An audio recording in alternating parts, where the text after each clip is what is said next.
Lini masa media sosial kemarin diramaikan dengan tagar nyala untuk Yuyun. Netizen mengecam perilaku keji 14 pria yang memperkosa Yuyun di sebuah desa terpencil di Bengkulu. Keluarga sebelumnya melaporkan Yuyun hilang dan belum pulang sekolah. 2 hari kemudian, jasad Yuyun ditemukan dalam kondisi mengenaskan. Saya bersama Yuyun. Saya bersama Yuyun. Pengguna media sosial menyatakan kegelisahannya terkait kasus Yuyun, remaja yang tewas setelah diperkosa 14 pria di sebuah desa terpencil di Bengkulu kemarin. Tagar nyala untuk Yuyun sambung menyambung disebarkan lewat media sosial untuk menunjukkan simpati mereka atas kasus ini. Aparat Polres Rejang Lebong Curup dan Polsek Padang Ulat Tanding Bengkulu bergerak cepat mengungkap tabir di balik penemuan jenazah remaja yang diketahui bernama Yuyun. Siswa di SMPN 51 Atap Desa Kasih Kasubun, Kecamatan Padang Ulat Tanding, Kabupaten Rejang Lebong, Bengkulu. Korban ditemukan dalam kondisi terikat dan tanpa busana. Sejumlah tubuh korban juga banyak ditemukan bekas luka dan bekas kekerasan seksual. Polisian kemudian menangkap 12 dari 14 pelaku pemerkosaan dan pembunuhan Yuyun. 2 pelaku masih dalam pengejaran polisi. Mirisnya, 7 orang pelaku masih di bawah umur. Dan ini sangat memilukan. Karena apa? Karena korban adalah seorang siswa yang masih sekolah, umur 15 tahun, diperkosa secara bergantian, beramai-ramai. Yang lebih memilukan lagi, saat mencari anak yang hilang ini, ikut juga. Kemudian pada saat menguburkan, ikut juga, melayat ikut juga. Ini sangat memilukan. Mereka-mereka ini sudah harus dihukum yang layak lah. Kita ungkap 12 ya, 12 orang dan masih ada beberapa orang lagi yang akan kita kejar ya, akan kita tangkap. Mereka-mereka ini sudah harus dihukum yang layak lah. Kejadian ini bermula dari pelaku yang tengah berpesta minuman keras jenis tuak. Dalam pengaruh minuman keras, para tersangka kemudian memerkosa Yuyun yang sedang berjalan kaki dari sekolah menuju rumahnya. Naas, Yuyun tak dapat melawan. Para tersangka dengan keji bergantian memerkosa Yuyun hingga nyawa Yuyun tak terselamatkan. Dari Rejang Lebong, Bengkulu, Hadi Wijaya, Metro TV. Gubernur DKI Jakarta Basuki Cahayapurnama tidak mempermasalahkan tentang tuntutan penghentian reklamasi pada aksi buruh May Day besok. Ya, Ahok menduga ada unsur politisasi terkait masuknya masalah reklamasi pada unjuk rasa buruh tahun ini. Salah satu isu yang menjadi tuntutan pada unjuk rasa buruh besok adalah tuntutan untuk penghentian reklamasi di sejumlah wilayah, termasuk di pantai utara Jakarta. Masalah reklamasi menjadi isu yang sengaja diangkat oleh kaum buruh, diantaranya oleh Kesatuan Serikat Pekerja Indonesia dan Serikat Buruh Indonesia. Menanggapi masalah tersebut, Gubernur DKI Jakarta justru mempertanyakan motif tuntutan penghentian reklamasi. Menurut Ahok, tidak ada kaitannya dengan Hari Buruh Internasional dengan masalah reklamasi ini. Ya, saya kira itu namanya hak-haknya mereka. Kok buruh hubungannya dengan reklamasi? Padahal reklamasi itu akan menciptakan lapangan kerja. Seperti udahlah, kalau dicampur-campur gitu ya susah. Balik informasi lain, keputusan mengejutkan datang dari Wali Kota Jakarta Utara Rustam Effendi. Rustam secara tiba-tiba memutuskan mengundurkan diri dari jabatannya. Benarkah pengunduran diri Rustam terkait dengan persaingan politik menjelang Pilgub DKI 2017? Menurut saya, apa yang disampaikan oleh Pak Gubernur itu, bahwa Pak Gubernur menilai kinerja saya masih kurang. Nah, kalau sebagai bawahan dinilai oleh atasan kinerjanya masih kurang, ya saya berpikir ya sudah. Wali Kota Jakarta Utara Rustam Effendi memutuskan mengundurkan diri dari jabatannya. Rustam bahkan telah berpamitan kepada Ahok dan seluruh PNS di jajaran Wali Kota Jakarta Utara. Dalam pernyataannya, Rustam memohon maaf atas kesalahannya selama menjabat sebagai Wali Kota Jakarta Utara sejak Januari 2015. Sebelum mengundurkan diri, Rustam Effendi sempat mencurahkan isi hatinya di media sosial miliknya. Dalam statusnya, Rustam mengungkapkan kekecewaan karena telah difitnah dan dianggap bersekongkol dengan pihak tertentu. Namun, sebelum menerima surat pengunduran diri, Ahok berpendapat Rustam terlalu berlebihan dalam menanggapi tudingan yang disampaikannya dalam rapim penanganan banjir. Ahok menjelaskan, tudingan bahwa Rustam bersekongkol dengan Yusril Iza Mahendra menghambat penanganan wilayah Jakarta Utara hanyalah sebuah gurauan belaka. Namun demikian, Ahok tidak menampik bahwa dalam beberapa kasus, Rustam tidak jarang enggan menjalankan perintah yang disampaikan oleh Ahok. Lagi kemarin juga saya kira beliau salah paham saja, yang lain ketawa kok, aku juga bercanda kok. Aku juga tahu dia nggak berhubungan sama Yusril. Aku cuma ketawain dia aja, yang lain ketawa. Nah makanya kalau orang main politik, perasaannya langsung kena. Kalau kita bercanda orang nggak ada kepentingan, nggak marah kok, ketawa-ketawa semua. Kakak, saya udah panggil dia berkali-kali. Pak Wali Kota ini dia udah perasaan, tau nggak? Pertama saya panggil dia itu kasus waktu KBN tenggelam. Saya bilang KBN itu di Cakung Cilincing, itu nggak mungkin tenggelam. Pasti ada yang nyumbatin saluran. Karena laut nggak pasang. Dia bilang laut pasang nggak turun, coba lu lihat. Itu pertama. Saya panggil dia. Saya bilang, kamu jangan terlalu banyak main-main politik loh, saya bilang. Kini Ahok mengaku telah menerima surat pengunduran diri Wali Kota Jakarta Utara Rustam Effendi. Sebagai pengganti Rustam, Ahok menunjuk Wakil Wali Kota Jakarta Utara sebagai pejabat sementara Wali Kota Jakarta Utara.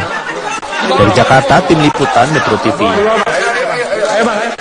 Mantan Gubernur DKI Jakarta yang kini menjadi Kepala Badan Intelijen Negara Sutioso angkat bicara soal sikap Wali Kota Jakarta Utara Rustam Effendi yang mengundurkan diri. Sutioso yang akrab dipanggil Bang Yos mengingatkan pemimpin itu harus mengedepankan hati.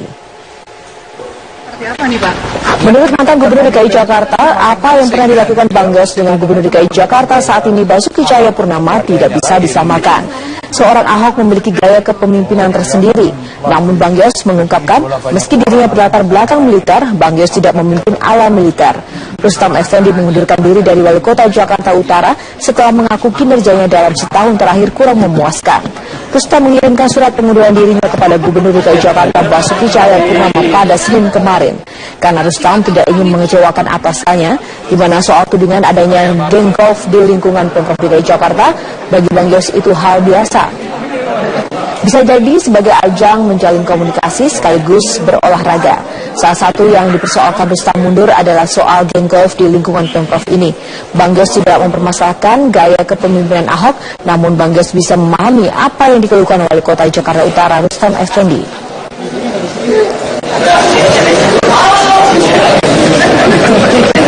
Karena dia merasa didukung banyak orang, jadi dia merasa panas, Pak. Ya gimana Pak dengan pernyataan itu, Pak? Kota itu kan level sudah eselon sudah cukup atas lah ya gitu levelnya ya. Ya pasti ada sebabnya dia melakukan itu kan. Itu patut kita evaluasi gitu kan. Karena itulah pendekatan lain. Kalau saya kan saya dekati hatinya gitu. Karena buat saya itu adalah keluarga saya gitu. Kalau salah saya marahi gitu. Tapi kalau benar ya saya harus puisi gitu. Kalau kerjanya baik. Itu aja reward and punishment di manapun saya terapkan. Sekarang di PIN aja Pak, ada orang tak maki-maki dan nggak pernah, karena itu cara kepemimpinan memang gaya saya seperti itu. Walaupun saya militer dari Kopassus, tidak berarti saya sembarang nempelin orang maki-maki orang, aku nggak kayak begitu kan. Sekali lagi ini kan gaya masing-masing. Kalau gaya Ahok seperti itu juga nggak salah, dia memang pemimpin punya hak untuk menerapkan gayanya masing-masing. Pemirsa, pengampunan pajak jika tidak ditangani dengan baik bisa menjadi bumerang untuk Indonesia. Pengampunan pajak berpotensi membawa masuk dana sekitar 500 triliunan lebih. Dana sebesar itu perlu diimbangi dengan instrumen penampungan dana. Jika tidak dipersiapkan, dana masuk itu bisa jadi masalah untuk iklim investasi dalam negeri. Ini secepatnya menyiapkan instrumen investasi apa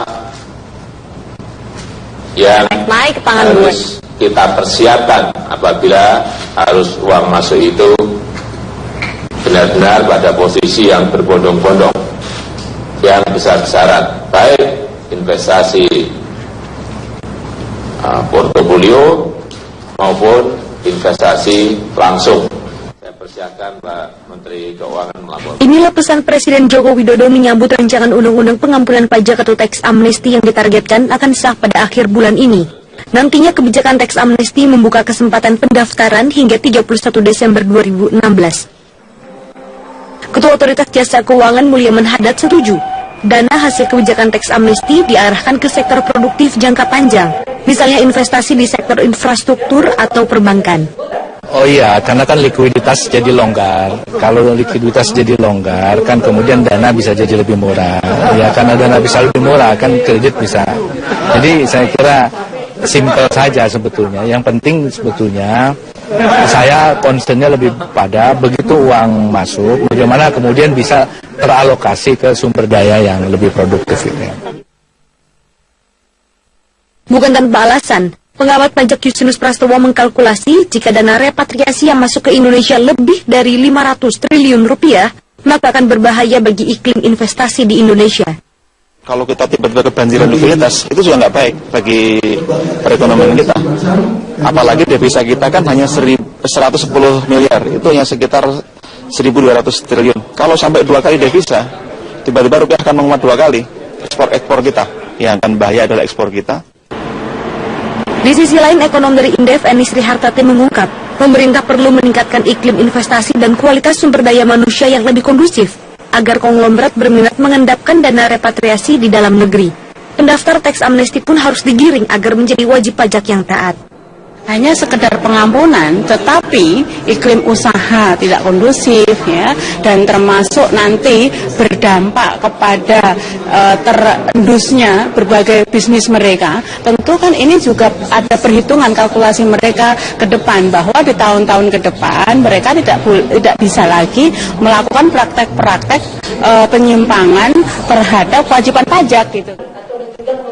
Sementara itu, pemerintah mengungkap salah satu elemen penting dalam keberhasilan program pengampunan pajak ialah kepastian hukum dan kerahasiaan nama bagi pendaftar teks amnesti. Maka akan ada tim gabungan yang memudahkan kepulangan dana WNI di luar negeri ke tanah air. Tim di bawah koordinasi Kementerian Keuangan, khususnya Ditjen Pajak ini, terdiri atas Kapolri, PPATK, BI, Menkumham, dan Kemenlu. Dari Jakarta, tim liputan Metro TV. Pimpinan DPR RI akan segera mencabut surat larangan mengundang Menteri BUMN Rini Sumarno dalam rapat-rapat di DPR. Ketidakhadiran Menteri dalam rapat di Parlemen dinilai justru membuat kinerja Komisi 6 DPR menjadi tidak maksimal. Memang kami sudah rekomendasi Panitia Khusus Pelindo II yang melarang mengundang Menteri BUMN dalam rapat-rapat yang digelar di Parlemen berdampak pada terganggunya koordinasi antara kementerian dengan DPR. Yang terbaru adalah rapat dengar pendapat Komisi 6 DPR dengan Kementerian ESDM pada Senin siang.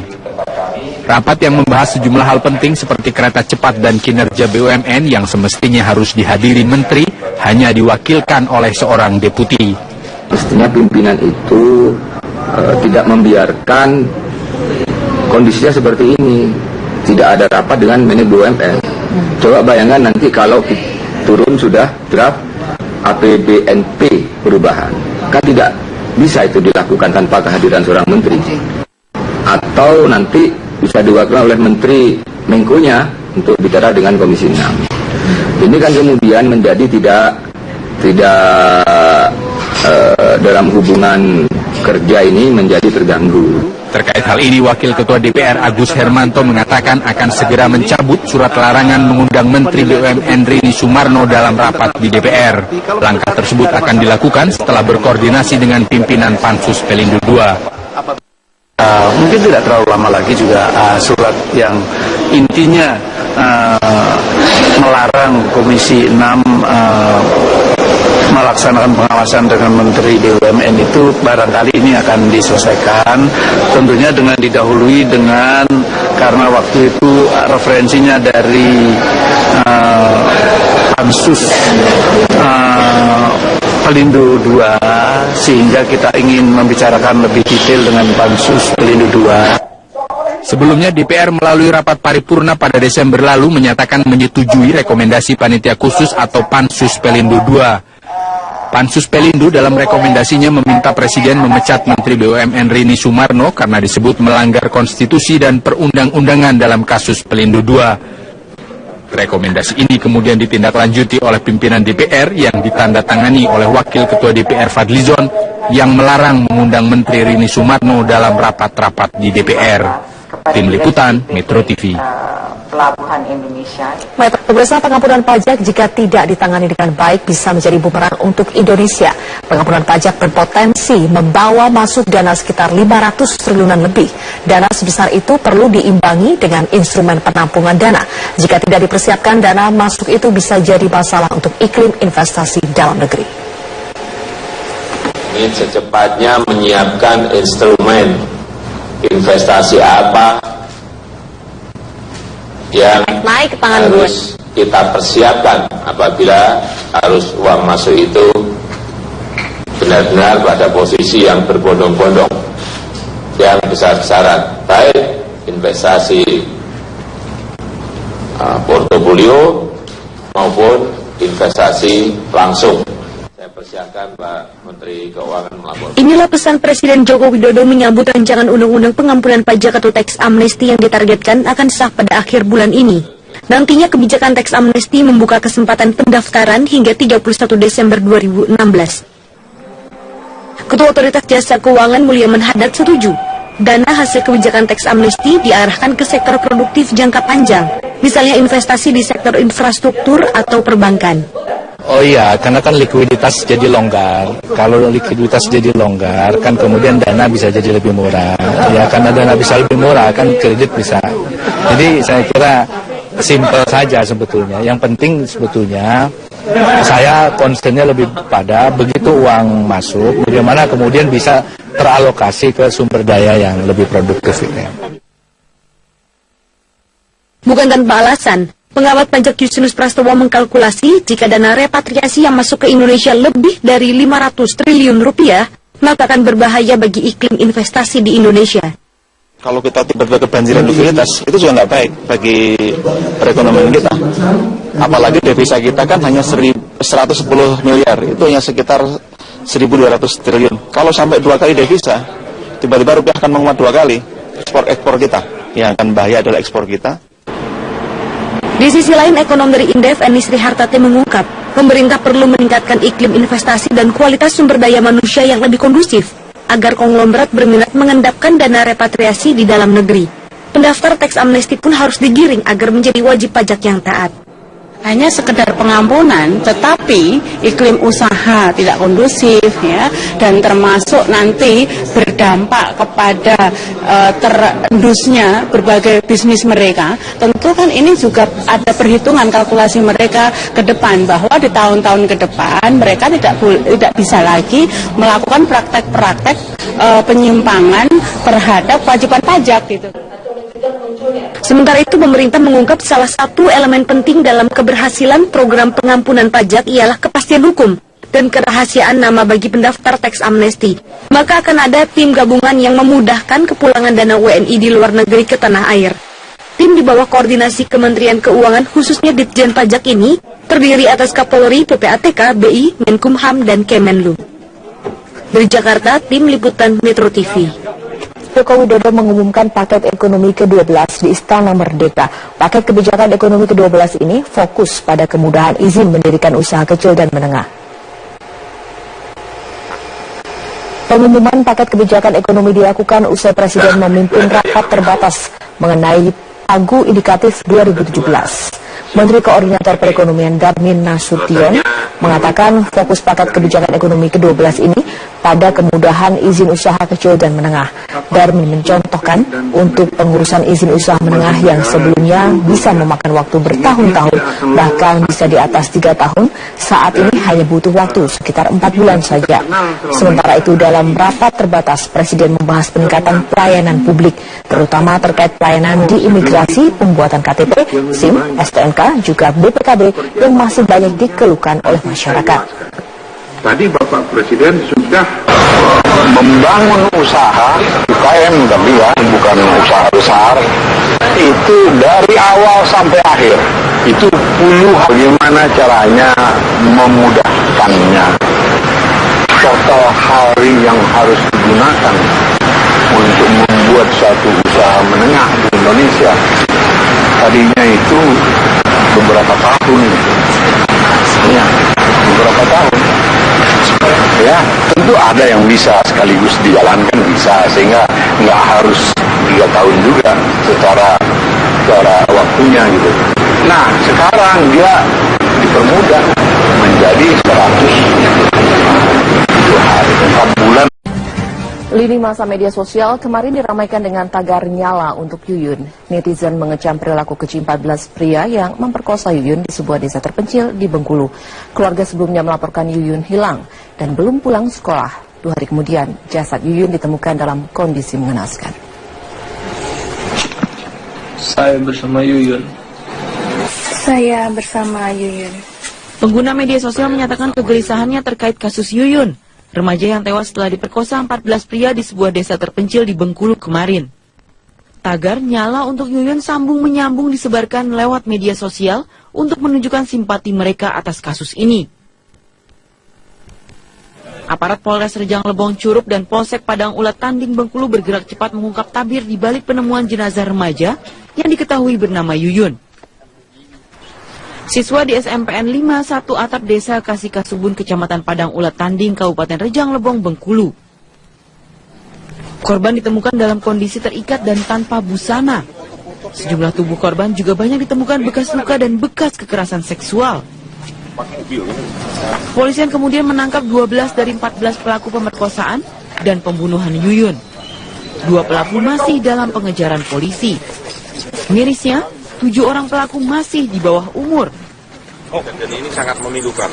Karena apa? Karena korban adalah seorang siswa yang masih sekolah, umur 15 tahun, diperkosa secara bergantian, beramai-ramai.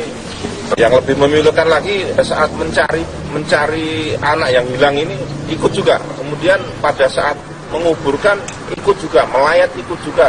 Ini sangat memilukan. Mereka-mereka ini sudah harus dihukum yang layak lah. Kita ungkap 12 ya, 12 orang dan masih ada beberapa orang lagi yang akan kita kejar ya, akan kita tangkap. Mereka-mereka ini sudah harus dihukum yang layak lah. Kejadian ini bermula dari pelaku yang tengah berpesta minuman keras jenis tuak. Dalam pengaruh minuman keras, para tersangka kemudian memerkosa Yuyun yang sedang berjalan kaki dari sekolah menuju rumahnya. Naas, Yuyun tak dapat melawan. Para tersangka dengan keji bergantian memerkosa Yuyun hingga nyawa Yuyun tak terselamatkan. Dari Rejang Lebong, Bengkulu, Hadi Wijaya, Metro TV. Gubernur DKI Jakarta Basuki Cahayapurnama tidak mempermasalahkan tentang tuntutan penghentian reklamasi pada aksi buruh May Day besok. Ya, Ahok menduga ada unsur politisasi terkait masuknya masalah reklamasi pada unjuk rasa buruh tahun ini. Salah satu isu yang menjadi tuntutan pada unjuk rasa buruh besok adalah tuntutan untuk penghentian reklamasi di sejumlah wilayah, termasuk di pantai utara Jakarta. Masalah reklamasi menjadi isu yang sengaja diangkat oleh kaum buruh, diantaranya oleh Kesatuan Serikat Pekerja Indonesia dan Serikat Buruh Indonesia. Menanggapi masalah tersebut, Gubernur DKI Jakarta justru mempertanyakan motif tuntutan penghentian reklamasi. Menurut Ahok, tidak ada kaitannya dengan Hari Buruh Internasional dengan masalah reklamasi ini. Ya, saya kira itu namanya hak-haknya mereka. Kok buruh hubungannya dengan reklamasi? Padahal reklamasi itu akan menciptakan lapangan kerja. Properti, udahlah, kalau dicampur-campur gitu ya susah. Balik informasi lain, keputusan mengejutkan datang dari Wali Kota Jakarta Utara Rustam Effendi. Rustam secara tiba-tiba memutuskan mengundurkan diri dari jabatannya. Benarkah pengunduran diri Rustam terkait dengan persaingan politik menjelang Pilgub DKI 2017? Menurut saya, apa yang disampaikan oleh Pak Gubernur itu, bahwa Pak Gubernur menilai kinerja saya masih kurang. Nah, kalau sebagai bawahan dinilai oleh atasan kinerjanya masih kurang, ya saya berpikir ya sudah. Wali Kota Jakarta Utara Rustam Effendi memutuskan mengundurkan diri dari jabatannya. Rustam bahkan telah berpamitan kepada Ahok dan seluruh PNS di jajaran Wali Kota Jakarta Utara. Dalam pernyataannya, Rustam memohon maaf atas kesalahannya selama menjabat sebagai Wali Kota Jakarta Utara sejak Januari 2015. Sebelum mengundurkan diri, Rustam Effendi sempat mencurahkan isi hatinya di media sosial miliknya. Dalam statusnya, Rustam mengungkapkan kekecewaan karena telah difitnah dan dianggap bersekongkol dengan pihak tertentu. Namun, sebelum menerima surat pengunduran diri, Ahok berpendapat Rustam terlalu berlebihan dalam menanggapi tudingan yang disampaikannya dalam rapim penanganan banjir. Ahok menjelaskan, tudingan bahwa Rustam bersekongkol dengan Yusril Iza Mahendra menghambat penanganan wilayah Jakarta Utara hanyalah sebuah gurauan belaka. Namun demikian, Ahok tidak menampik bahwa dalam beberapa kasus, Rustam tidak jarang enggan menjalankan perintah yang disampaikan oleh Ahok. Lagi pula kemarin juga saya kira beliau salah paham saja. Yang lain ketawa kok, aku juga bercanda kok. Aku juga tahu dia nggak pernah hubungan sama Yusril. Aku cuma ketawain dia aja. Yang lain ketawa. Nah makanya kalau orang main politik, perasaannya langsung kena. Kalau kita bercanda orang nggak ada kepentingan, nggak marah kok, ketawa-ketawa semua. Ngakak. Saya udah panggil dia berkali-kali. Pak Wali Kota ini makanya dia udah perasaan, tau nggak? Pertama saya panggil dia itu kasus waktu KBN tenggelam. Saya bilang KBN itu di Cakung Cilincing itu nggak mungkin tenggelam, pasti ada yang nyumbatin saluran karena laut nggak pasang. Dia bilang laut pasang nggak turun, coba lu lihat. Itu pertama. Saya panggil dia, saya bilang kamu jangan terlalu banyak main-main politik loh, saya bilang. Kini Ahok mengaku telah menerima surat pengunduran diri Wali Kota Jakarta Utara Rustam Effendi. Sebagai pengganti Rustam, Ahok menunjuk Wakil Wali Kota Jakarta Utara sebagai pejabat sementara Wali Kota Jakarta Utara. Dari Jakarta, Tim Liputan Metro TV. Mantan Gubernur DKI Jakarta yang kini menjadi Kepala Badan Intelijen Negara Sutioso angkat bicara soal sikap Wali Kota Jakarta Utara Rustam Effendi yang mengundurkan diri. Sutioso yang akrab dipanggil Bang Yos mengingatkan pemimpin itu harus mengedepankan hati. Seperti apa nih Pak? Menurut mantan Gubernur DKI Jakarta, apa yang pernah dilakukan Bang Yos dengan Gubernur DKI Jakarta saat ini Basuki Cahayapurnama tidak bisa disamakan. Seorang Ahok memiliki gaya kepemimpinan tersendiri. Namun Bang Yos mengungkapkan, meski dirinya berlatar belakang militer, Bang Yos tidak memimpin ala militer. Rustam Effendi mengundurkan diri dari Wali Kota Jakarta Utara setelah mengaku kinerjanya dalam setahun terakhir kurang memuaskan.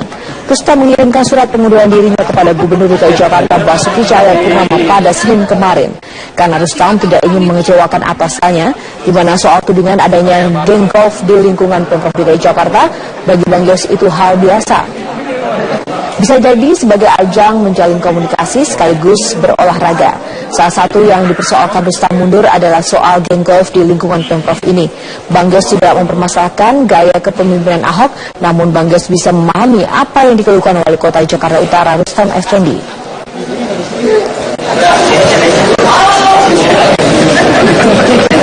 Karena dia merasa didukung banyak orang, jadi dia merasa panas Pak, ya jumawa Pak. Kota itu kan level sudah eselon sudah cukup atas lah ya gitu levelnya ya. Ya pasti ada sebabnya dia melakukan itu kan. Itu patut kita evaluasi gitu kan.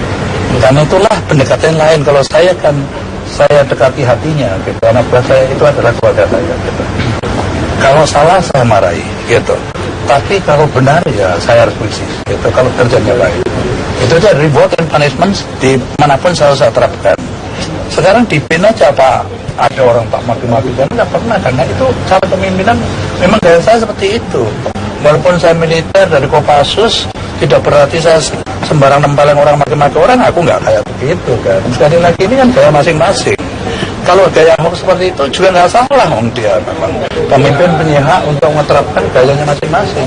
Pemirsa, pengampunan pajak jika tidak ditangani dengan baik bisa menjadi bumerang untuk Indonesia.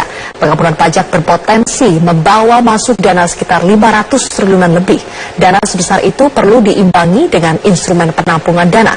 Jika tidak dipersiapkan, dana masuk itu bisa jadi masalah untuk iklim investasi dalam negeri. Ingin secepatnya menyiapkan instrumen investasi apa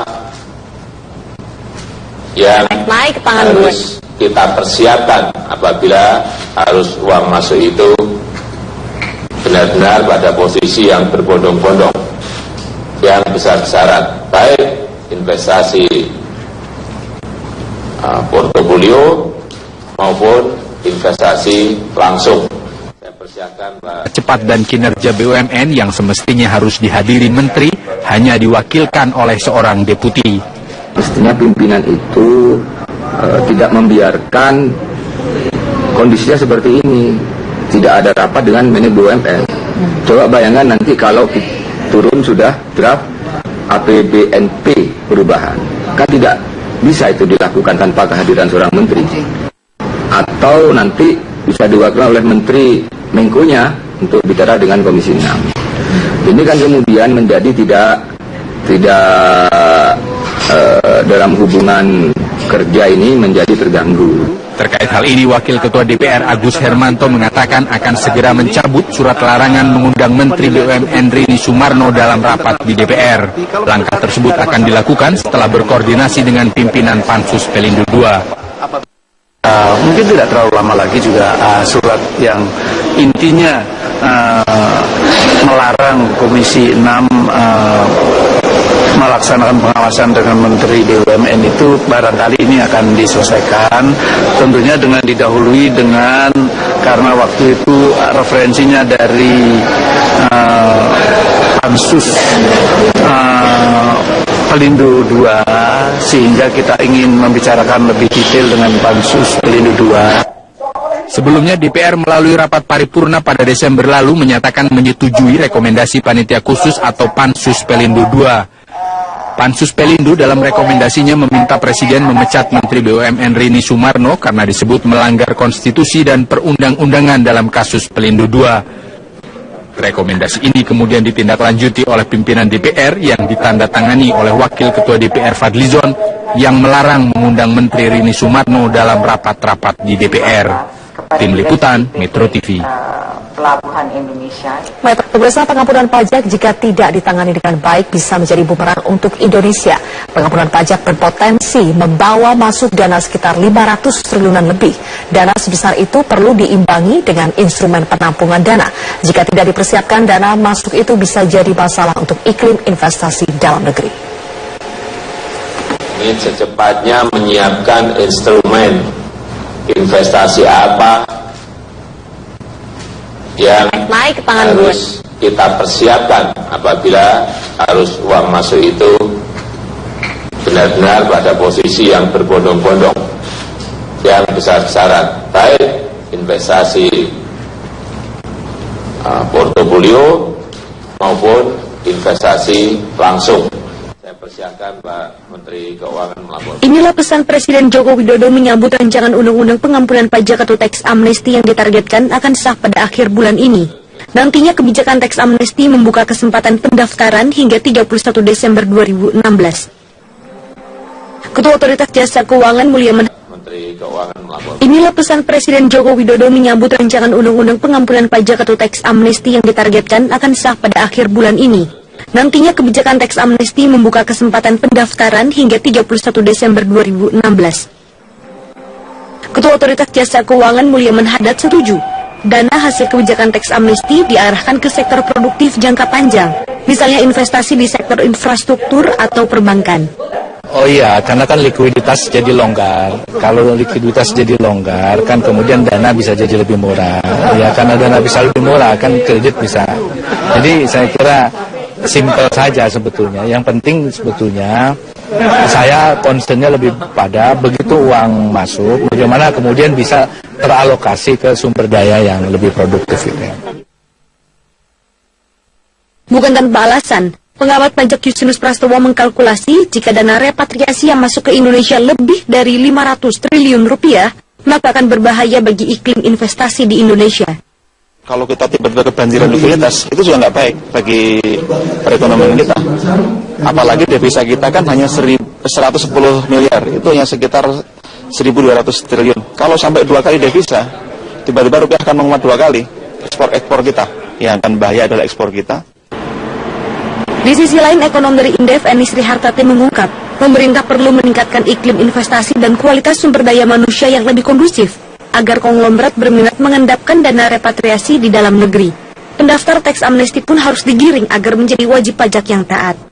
hanya sekedar pengampunan, tetapi iklim usaha tidak kondusif ya, dan termasuk nanti berdampak kepada terendusnya berbagai bisnis mereka. Tentu kan ini juga ada perhitungan kalkulasi mereka ke depan, bahwa di tahun-tahun ke depan mereka tidak bisa lagi melakukan praktek-praktek penyimpangan terhadap kewajiban pajak gitu.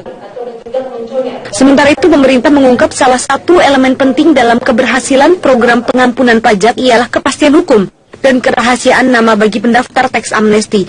Maka akan ada tim gabungan yang memudahkan kepulangan dana WNI di luar negeri ke tanah air. Tim di bawah koordinasi Kementerian Keuangan, khususnya Ditjen Pajak ini, terdiri atas Kapolri, PPATK, BI, Menkumham, dan Kemenlu. Dari Jakarta, Tim Liputan Metro TV. Pimpinan DPR RI akan segera mencabut surat larangan mengundang Menteri BUMN Rini Sumarno dalam rapat-rapat di DPR. Ketidakhadiran Menteri dalam rapat di Parlemen dinilai justru membuat kinerja Komisi 6 DPR menjadi tidak maksimal. Memang kami sudah rekomendasi Panitia Khusus Pelindo II yang melarang mengundang Menteri BUMN dalam rapat-rapat yang digelar di Parlemen berdampak pada terganggunya koordinasi antara kementerian dengan DPR. Yang terbaru adalah rapat dengar pendapat Komisi 6 DPR dengan Kementerian ESDM pada Senin siang. Rapat yang membahas sejumlah hal penting seperti kereta